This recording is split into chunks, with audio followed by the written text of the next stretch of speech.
The European Union has agreed to a new sanctions package against Russia over its war in Ukraine. It's the 18th round since Russia's full-scale invasion of Ukraine in 2022.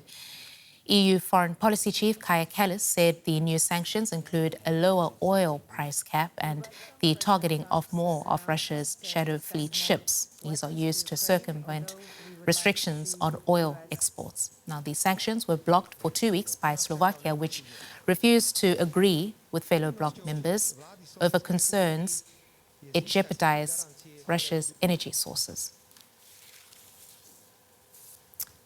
Let's get more on this from our correspondent. Sergei Satanovsky reports on Russia from Riga. That's after DW was banned from Russia, and Rosie Bichard is in Brussels. To you first, Rosie. This is the EU's 18th round of sanctions against Russia since the invasion. EU member states did struggle to get this package across the finish line, didn't they?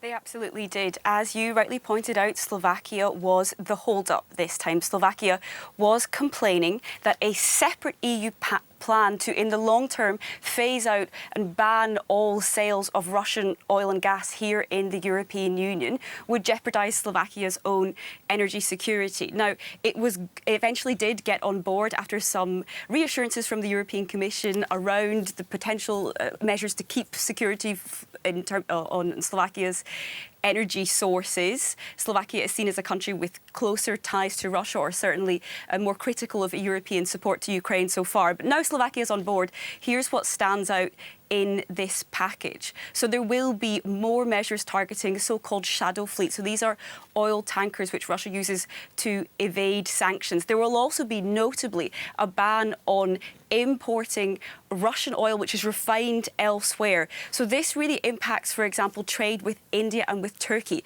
because so far Russia has been exporting oil to those countries. It's been refined there to a sufficient level where it's no longer considered Russian. And then European countries have been buying it here. And lastly, they'll be looking at trying to lower a price cap on Russian oil. Now, this is where this allows European countries to ban European firms from financing or supporting any ships that are transporting Russian oil that's above a certain level. It will be lowered to around $48.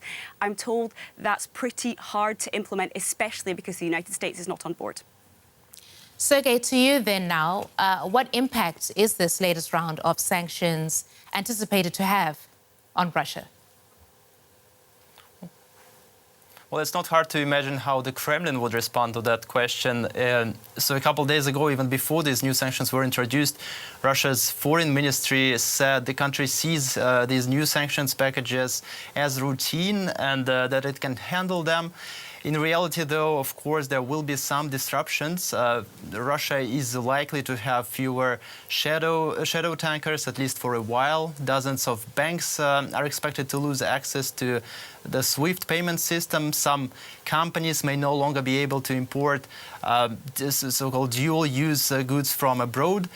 On the other hand, some oil and gas analysts that we spoke to believe that the impact of the new price cap, for example, will be very limited. And the reason is that the EU has few tools to effectively target Russia's shadow fleet, which continues, of course, to carry Russia's oil, and any serious attempt to push Russian oil off the market could lead to a price spike, which is something that would ultimately benefit Russia. And basically that's why it's hard to see how these new measures would bring about real change on the front lines in the near future.